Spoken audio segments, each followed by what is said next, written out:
Consacrez-vous à Dieu dès le matin, que ce soit là votre premier soin. Votre prière doit être « Prends-moi, ô Dieu, comme ta propriété exclusive. Je dépose tous mes plans à tes pieds. Emploie-moi aujourd'hui à ton service. Demeure en moi et que tout ce que je ferai soit fait en toi. » C'est là une affaire quotidienne. Soumettez-lui tous vos plans, quitte à les délaisser ou à les exécuter selon qu'il vous l'indiquera. En vous consacrant à Dieu chaque jour, votre vie sera de plus en plus façonnée sur celle de Jésus. La vie en Christ se caractérise par une confiance tranquille et durable. Exemple peut-être d'extase, elle est néanmoins remplie de paix et de sérénité. Votre espérance ne repose pas sur vous-même, mais sur Jésus-Christ. Votre faiblesse est unie à sa force, votre ignorance à sa sagesse, votre fragilité à sa puissance.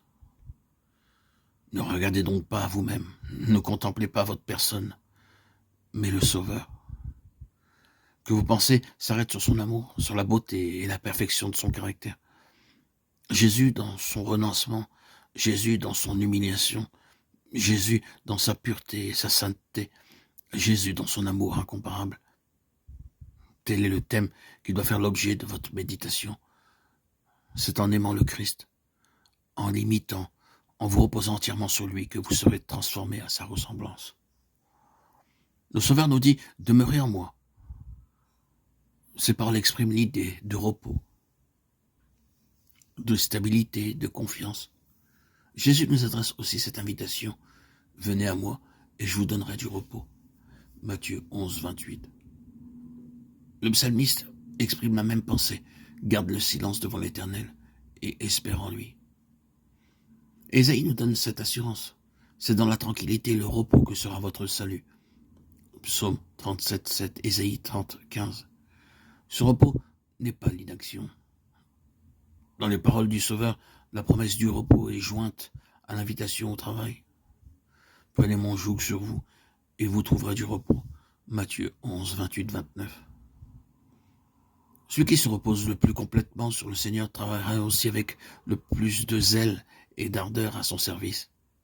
Quand votre esprit s'arrête sur le moi, il se détourne de Jésus, la source de toute force et de toute vie. De là, l'effort constant de Satan pour détourner vos regards du Sauveur et vous priver ainsi de sa communion.